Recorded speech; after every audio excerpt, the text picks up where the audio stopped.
In the shadows of New York City, there may be a vicious monster on the loose. This thing could be lurking around and jump out at anybody at any time. In areas that aren't usually home to large predators. He then reached up and he scratched this tree.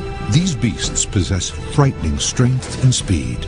These animals are absolutely solid muscle. They kill for a living. There's no such thing as a tame wild animal. And they are known to ruthlessly stalk and then attack their prey.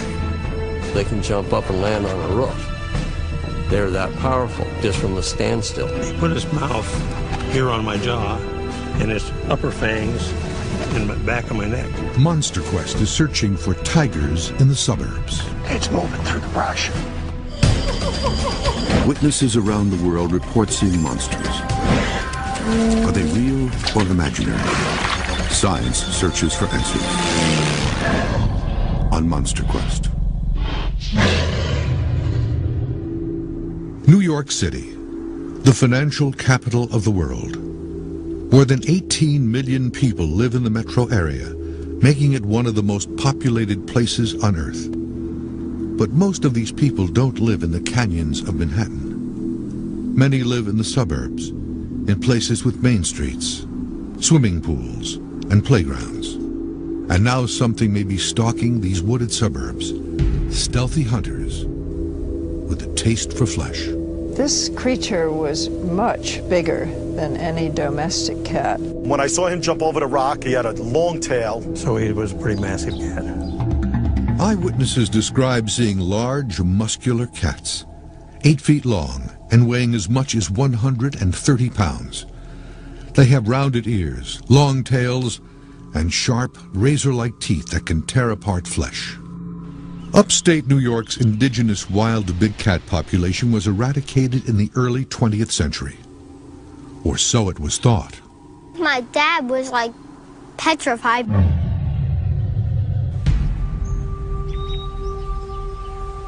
Dorian Tunnell and his son were on a bike ride just a few blocks from home when they were startled by something in the nearby undergrowth. It sounded like thrashing in the woods, and I looked up and I saw a large black cat jumping over a rock. Tunnell immediately thought of his son. I think when I first saw the cat, it was fear initially. My son was in front of me. He was closer to the cat than I was. The cat was about 25 yards away. My dad told me to stop, and they said to look up. Just across their paths were 2 massive cats. The cats were like shiny black and up to my chest. True to its nature, one animal seemed to be lying in ambush. The other was clearly visible. Extremely shiny black, very shiny black. I'd never seen anything that black and shiny on an animal before. My initial reaction was just to get out of the area as soon as possible. Their only escape was the way they came, which meant turning their backs on the dangerous predators. To make matters worse, Tunnell's son was struggling to turn his bike. My dad told me to drop the bike. And then I started like running behind him. He was next to me running, and I picked him up with one arm, and we just rode out of there pretty fast.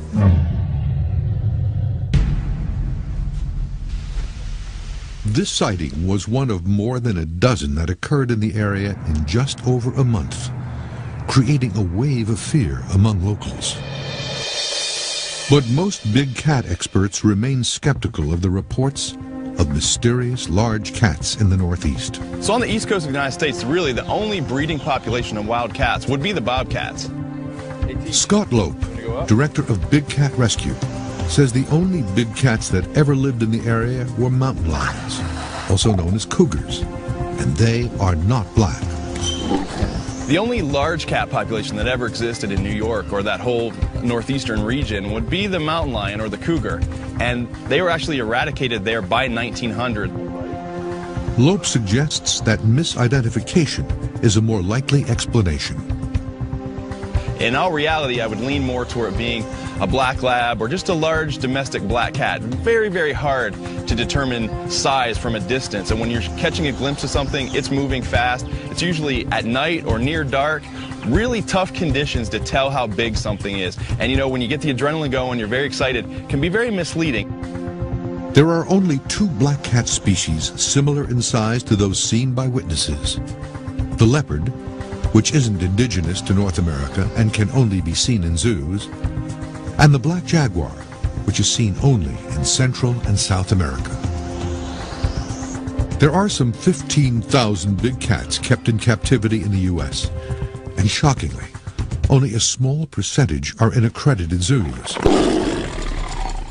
In 2000, a 4-year-old boy was bitten on the neck and face by a 40-pound African serval that was being taken for a walk. In 2003, a Bengal tiger weighing over 400 pounds was found in a Harlem apartment after it injured its owner. And more recently, in northern New York, a 4-year-old girl was hospitalized after her grandmother's 160-pound caged cougar mauled her. It is believed that the captive cat population in the U.S. includes more animals than the worldwide population of big cats in the wild.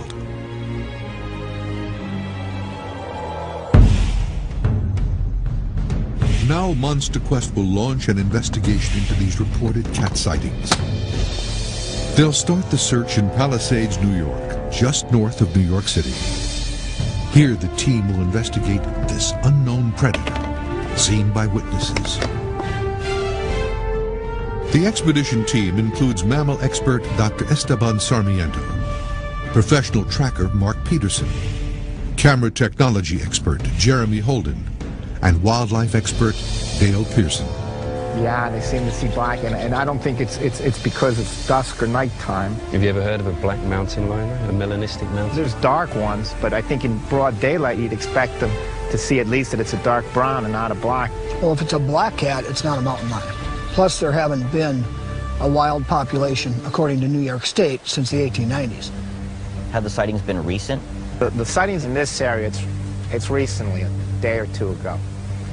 We should probably pick out some areas on this topo and set out some cameras, see if we can't find anything that way. The team's plan is to deploy several wireless trail camera systems throughout the forest.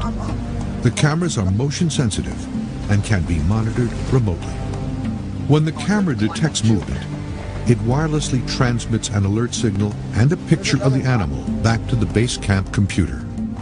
I'm going to look for rock faces, rock outcroppings, big twisted deadfalls, because big cats will utilize these types of areas to jump down on prey. They're ambush hunters. So anytime you can find a rock outcropping with a game trail below it is a good thing. I think we're going to go for... I think if we go for that gully through there, that's a perfect channeling, just the kind of place a cat's going to come.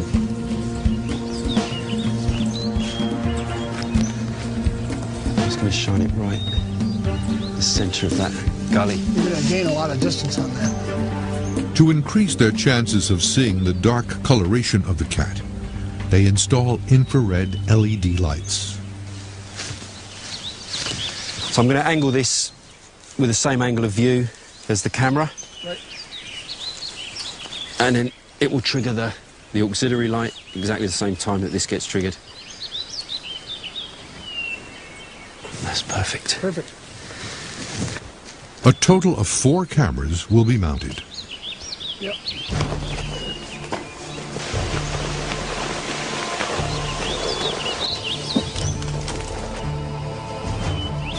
They can hide up in this thing and they can look down at this whole valley on the bottoms and view their prey, which in this case is white-tailed deer.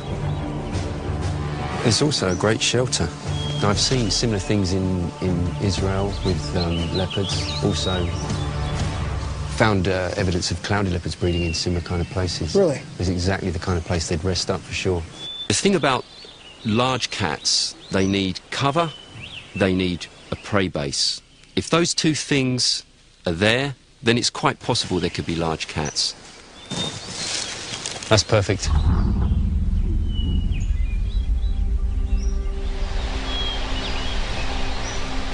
I'm thinking we go out, you know, towards the evening time when maybe these things are feeling a little more comfortable in the dark and try to maybe find one then, you know, closer to the waterways maybe. The team will conduct a night search using a DNA dart gun to try to capture a genetic sample of any unidentified creatures they encounter. The darts we're going to be using are called DNA darts, and they're specially designed. These ones are specially manufactured for this expedition, just to take a sample of the dermal and epidermal layer of the cat. So when we hit it, we'll be able to extract a sample of the DNA and bring it back to the laboratory so we can positively identify what this thing is. The gun is also fitted with a light-amplifying night scope. It's going to enable us to be able to track and identify a target in pitch black darkness and be able to deliver a DNA dart onto it to get a sample without the animal knowing where we are at any time before or after the shot. Between starlight scopes, a couple thermal imaging cameras, a dart gun with a phenomenal light scope on it, we've got so much stuff on this because it allows you to go out into the night when these big cats would be hunting and have a chance of finding something. How many shots you get out of that? About 25. All we need is one.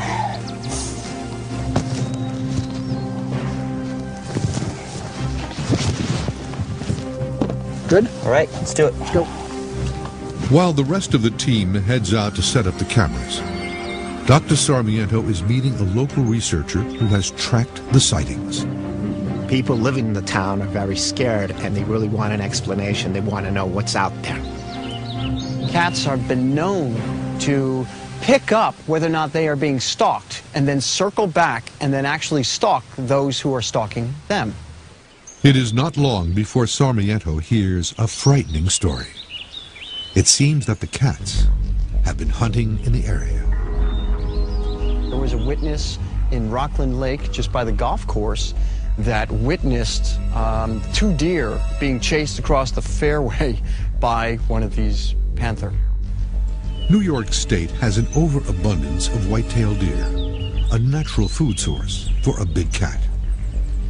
Having tracked through this area and going deeper into the bush, behind all of these homes, I'm starting to notice more and more deer kills back here. And a little bit different from what a coyote or a coyote clan would do.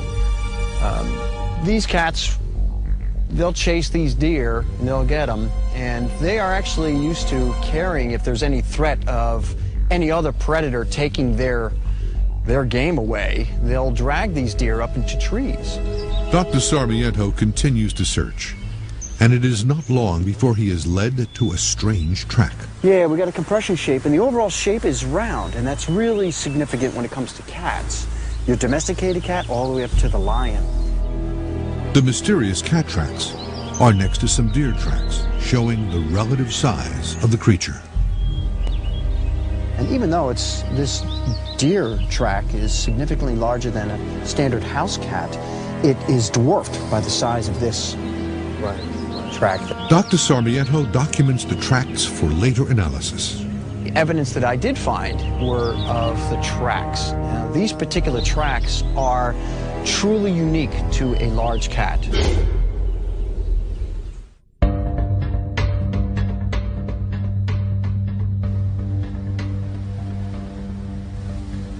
Monster Quest is searching New York State for mysterious large cats seen recently by witnesses.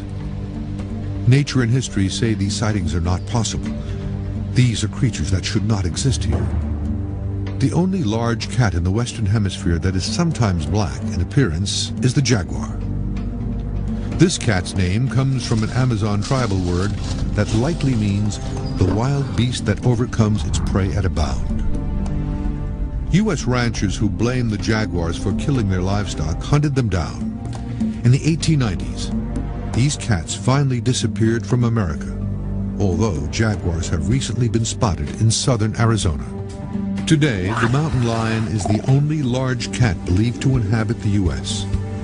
Its range extends from Washington State to West Texas.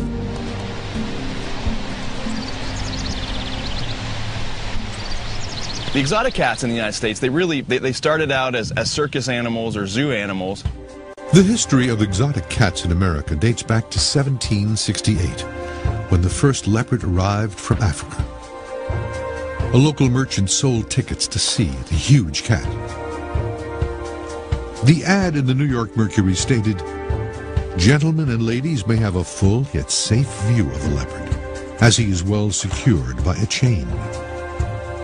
Then in 1806, the first tigers arrived from Surat, India. They were put on display at Crombie's Tavern in Salem, Massachusetts. The public was fascinated by these exotic creatures and flocked to get a glimpse. The popularity of these attractions increased, and some people began to keep these rare beasts as pets.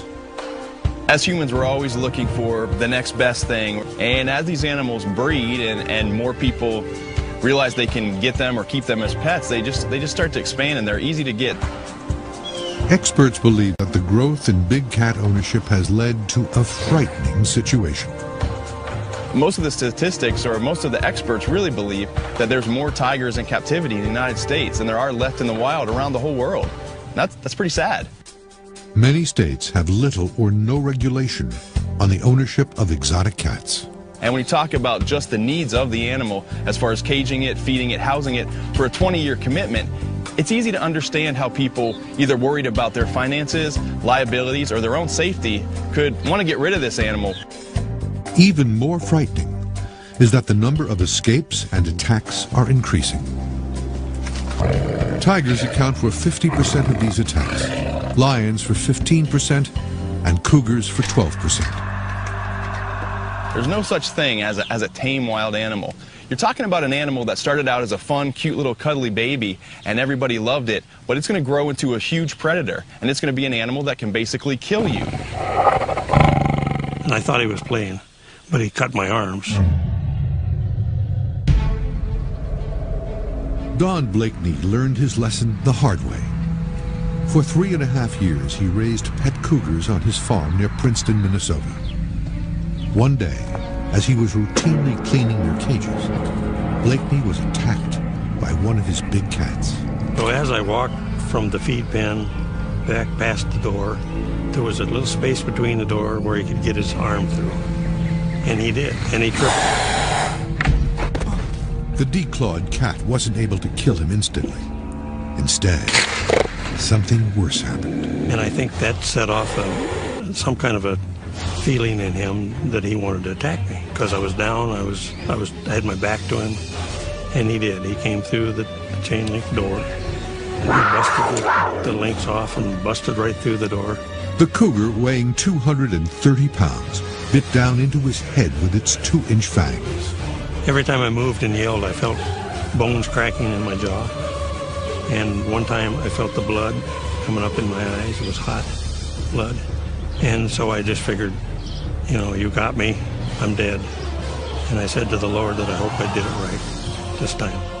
And I just kind of relaxed. And a little while after I relaxed, he got off me. And he backed up about 4 feet. The animal backed into its cage, and Blakeney struggled to lock it. He then crawled to the house and called 911. And when I was laying out in the yard, waiting for the ambulance, I could hear my chest googling blood out, so I knew that it was deep. When the ambulance arrived, Blakeney's wounds were so critical that paramedics had him airlifted to a hospital. He spent 10 days in intensive care and received 96 stitches, but his jaw could not be saved. The doctor said he could not replace my jaw. He said he'd have to put a metal piece in there to hold it all together. So from about here to the center here is a metal piece. And then there's a metal plate holding it to the bone, to my gums and my teeth.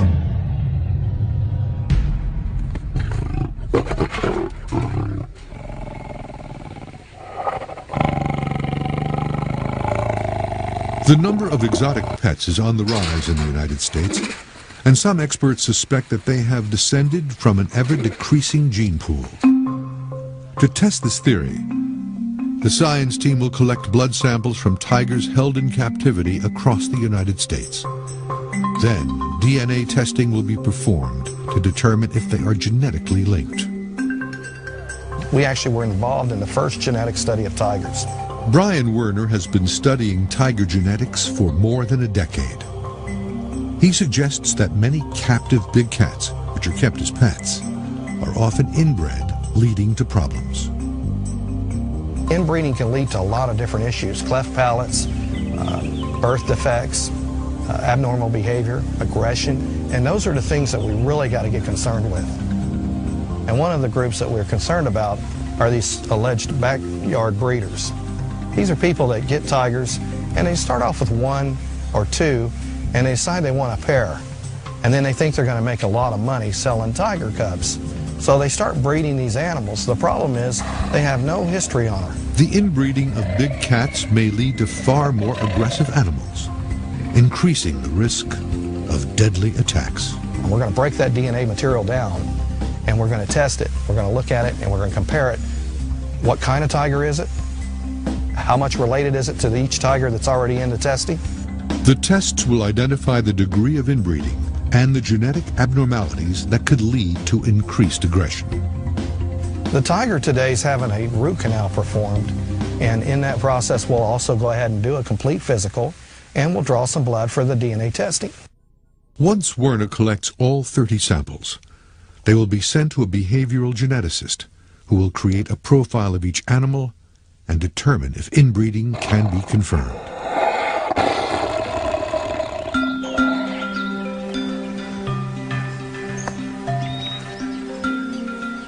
The expedition team is deep in the woods near Palisades, New York. They are investigating a series of eyewitness reports of large cats. Across the river from a game trail, Dale Pearson and Mark Peterson set up for night observation. I figured we could sit behind this bush as a blind and then get our camera up over there. And then we could do our call blasting from here if anything comes on that hillside. They will use decoy calls, a proven technique for luring wild big cats. What do you think it is over there, about 60 yards? About 60 yards, right about 60. In addition, a wireless micron thermal camera will be mounted along the game trail and monitored at the blind. If an animal comes down the trail, the team will know before it gets to the water's edge, allowing them to get in position with the DNA dart gun. You know, we got to get in our blind. Jeremy, you there? Back at base camp, Jeremy Holden is monitoring the wireless trail camera system installed earlier. We found a spot for the stationary thermal cam that we're going to strap to a tree. What's going on back at base? We had a deer come through about 5 minutes ago. There seems to be quite a bit going on around camera 2. We're going to head to the blind, and if you see anything that you want us to go check out, let us know. Peterson is monitoring the wireless micron thermal camera that they have set up across the water and uses an additional thermal camera to scan the shoreline.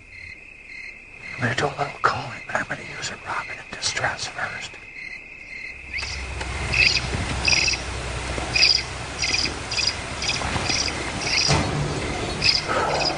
The team uses 2 calls throughout the night. First they use prey in distress calls, and then the sounds of a mountain lion.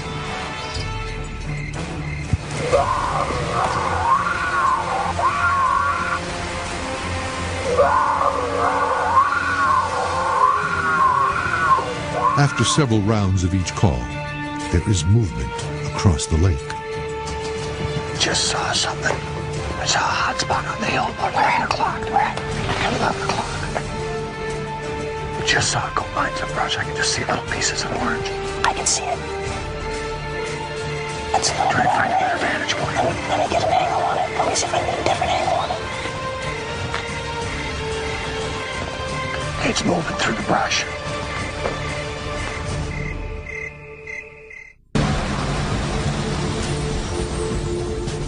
Monster Quest is searching the woods of upstate New York for large cats that have been terrorizing neighborhoods.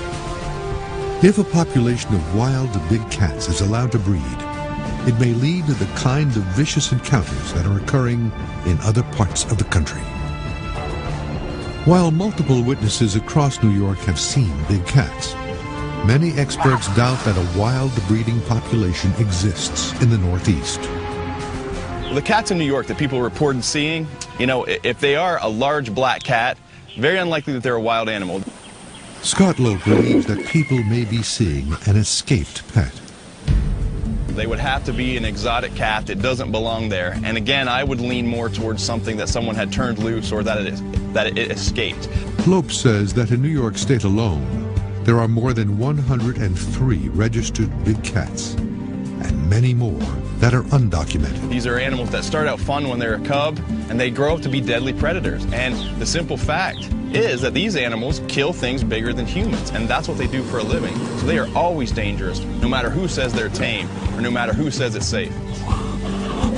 It's worse than a nightmare. You know, you just don't believe that this is happening to you.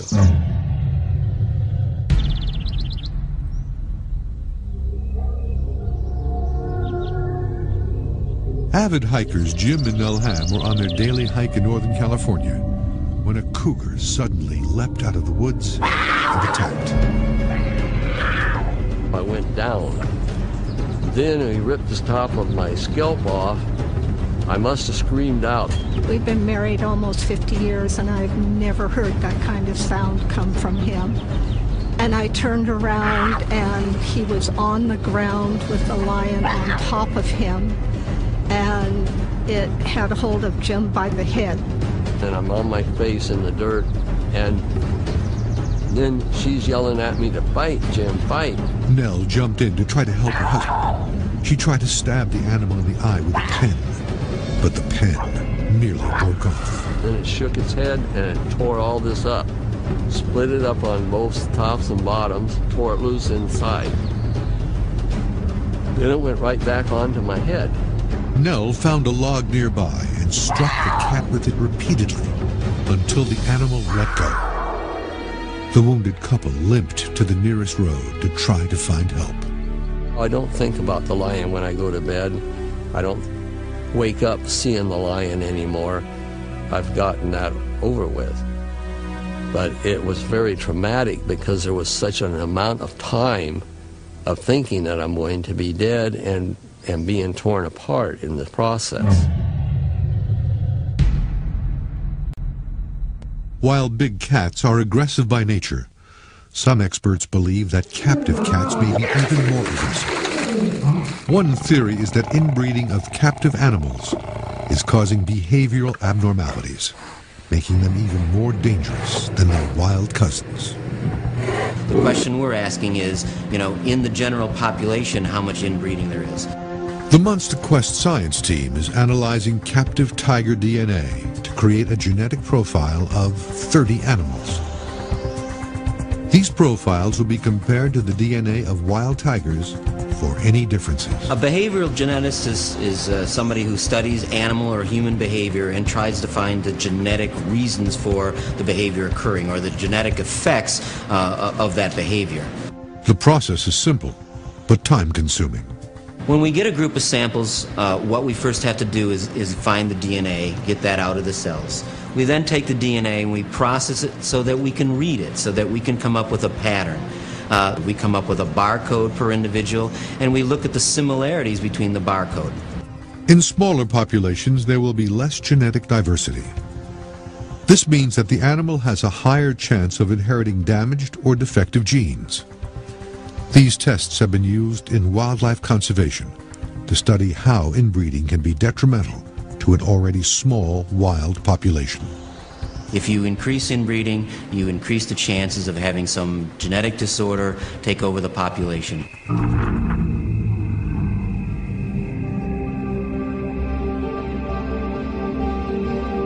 The night observation has detected movement across the lake on the wireless thermal camera. I can see it. I can see it, but I can't tell what it is. It's too deep. Okay, now it's in the brush. You get a better vantage point. Dale Pearson is poised with a dart gun that will extract a DNA sample to conclusively identify any large feline creature. I'm going to see it at a different angle. It's moving through the brush. It's a deer.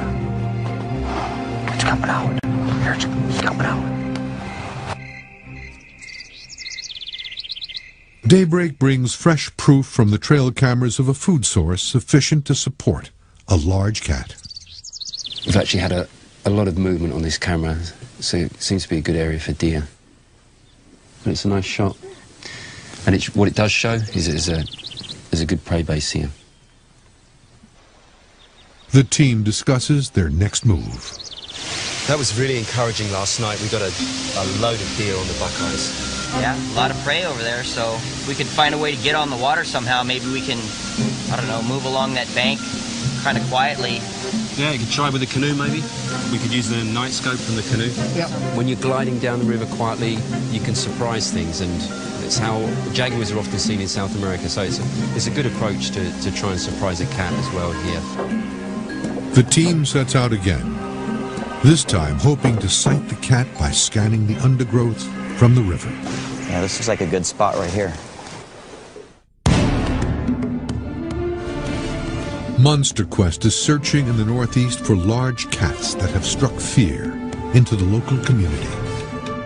12 sightings is a lot for this community because it's small. Grace Knowlton was skeptical of the mysterious cat reports until she too saw a large cat just outside her window. So after my neighbor reported having seen them on her lawn, the next week I was sitting in the living room and I saw a black panther going across at the top of the lawn. When I saw the panther, I'd say it was about 100 feet away. I could see it very clearly.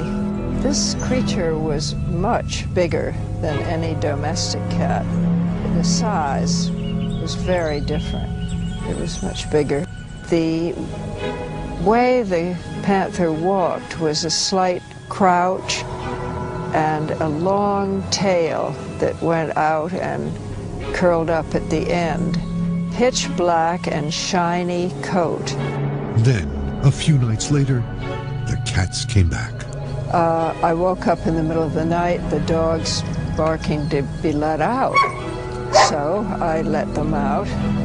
And I went back to bed, and in the morning they hadn't returned, and that is completely unlike them. Knowlton feared the worst. They have never done that, and I figured the panthers had killed them, that they were gone. That was it. The next morning, Grace and a neighbor followed the sounds of barking to a local woodlot. They found the dogs on a nearby cliff, scared and stuck. Grace believes her dogs chased the cats to the ledge. The dogs got as far as a rock outcropping, but there was space between that outcropping and the cliff, so they couldn't get back, and they were afraid to jump down. While the pets were not injured, they may have had a lucky escape. A lot of people have been frightened by the panther visit and don't want to go into the woods or go biking on the path in the park. And I guess they're afraid of being attacked. Close to where this sighting took place, the Monster Quest team has found more startling evidence of the dangerous cat. Distinct claw marks on a tree near where the strange tracks were recently found point to the predator. If this is an escaped exotic pet, it has not been declawed. If he didn't have claws, he'd be more erratic, a bit more dangerous, more desperate for food. So in this sense, I'm happy that he has claws because he's doing okay. The claw marks indicate that the cat is likely feeding. The team knows that a hungry beast would be much more aggressive. I would suppose it was able to hunt, and it might actually explain some of those deer kills they found farther down the hill. I agree.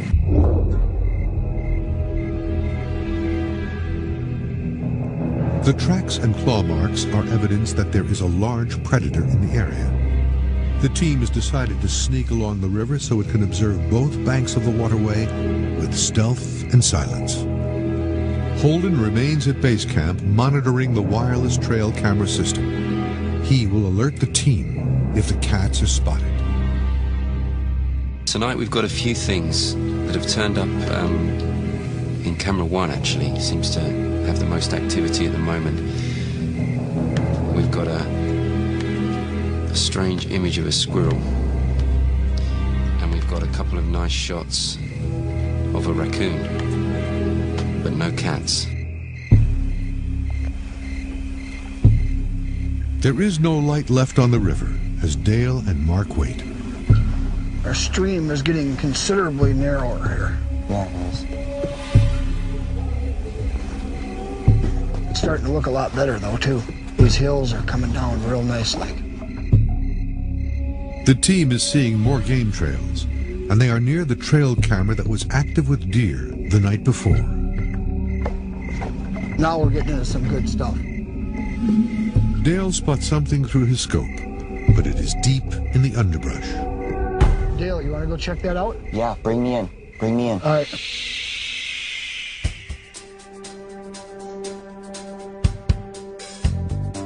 In Saratoga Springs, New York, the tiger DNA testing is complete. Comparisons of inbreeding can now be made to other species. Now what you can see here as we look across this group of 12 or 13 rats here, that they have identical patterns. Every single individual has a band. You can see these bands go right straight across like lines. And the reason I'm showing these is because these are inbred clones. So every individual in the population of this rat is about 98 to 100% genetically identical. The opposite is a group of completely unrelated individuals. And there's variations on the same human cell line. Again, these are individuals that are unrelated. You can see a lot of variation in the pattern. Okay, so what I'm going to show you now are some of the actual results that we've gotten for DNA profiles for the tigers that we've been testing. The results show that over half the tigers sampled are affected by moderate to severe inbreeding. This leads Brian Werner to believe that captive cats can be more aggressive due to inbreeding. I think what surprised me most about the study was just how close these tigers are related to each other. It's much closer than what we originally thought. And when we look at that little pattern that's going on with that inbreeding, it's even tighter. It's even more closely related. This means that the more big exotic cats are inbred, the greater the chance for abnormal traits, including heightened aggression, making them more likely to attack. What we're seeing here is basically what's considered a genetic bottleneck with the tigers. It's definitely an issue that can lead to some of these behaviors, such as aggression, neurological disorders, reproductive problems. And, you know, we really need to be aware of this and watch after it.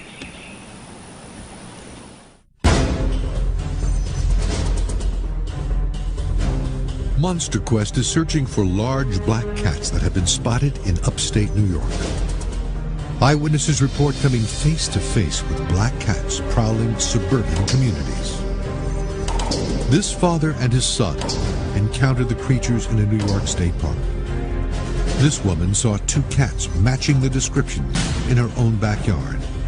This man was attacked and almost killed by a big cat while he was hiking.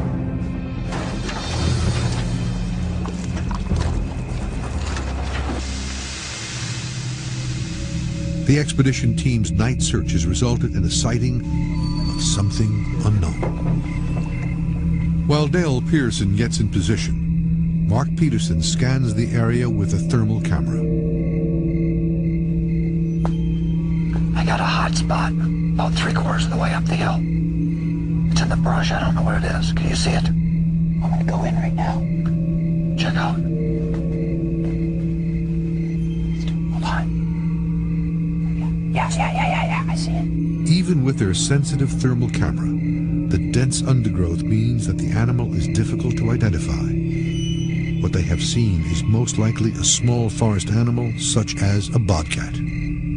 I don't think it's a cat. It's definitely something, but I can't make it out. It's small though. Pearson and Peterson return to base camp, eager to review the camera traps to see if they will reveal any evidence of big cats in the area. Yeah, so here's something right here.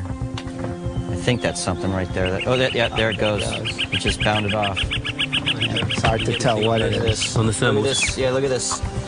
I'm not really sure what that is, but it's not a deer. Watch. I think that looks like a carnivore. Watch it run. Watch. See it take off? Yeah, it's like a fox or something. And lots of deer on the thermal. Oh yeah, right? Lots of these. Look at this. That's one cool. Right up to the camera. That's cool, right up to the camera. Right up to it.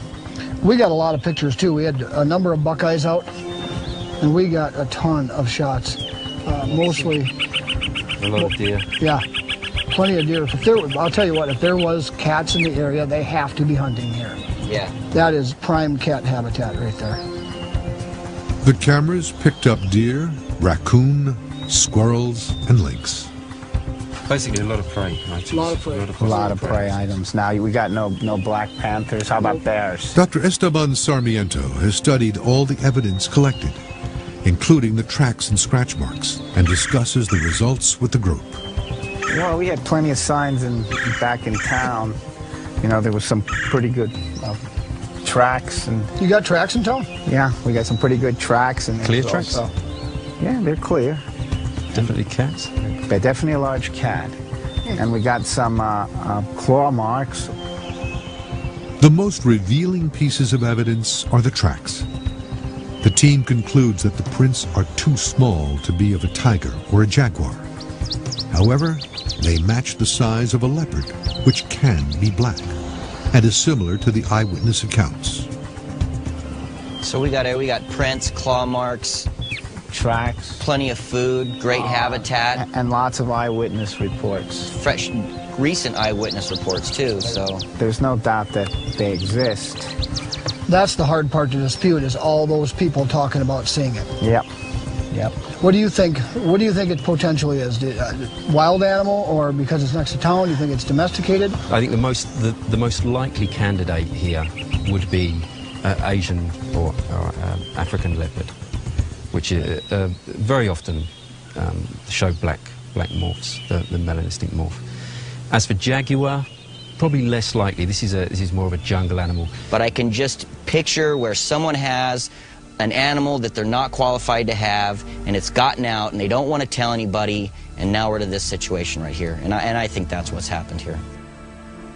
The team believes the big cats are out there, but because of the size of the wilderness and abundant food sources, they will not easily be found.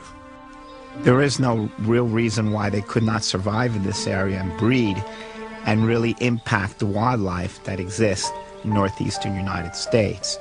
You know, hundreds of years ago we had mountain lions here. Well, the future could bring leopards. The Monster Quest expedition has yielded interesting results. The area in which these large, muscular cats have been sighted is an ideal cat habitat with abundant food sources.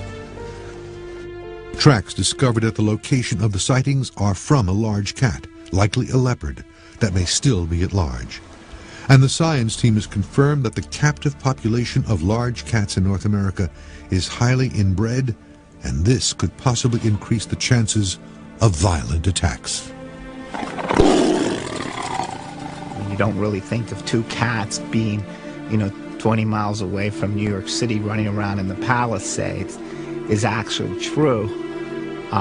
So some of the most unbelievable stories can be true. I mean, that was a good haul of images, and it's certainly what it did show to us is that there's a healthy population of large deer, which would be a perfect prey base for a large cat. And that's the crucial thing, and it's why these large cats throughout the world, their numbers are declining, often because there just isn't the prey base to support them anymore. But that's not the case here. So we've proven that there's a large animal here with its tracks. We've proven that there's a food source here. We've proven that there's a habitat here. There's all the scenarios, all the evidence that we need to prove the existence and the potential for this animal to live here has been gathered. It has been proven. We have solved that riddle. You've got a community of people that are pretty active. They like to go hiking and use the mountain bike trails with their children and their pets. And of course, the activity is sometimes fast. So in that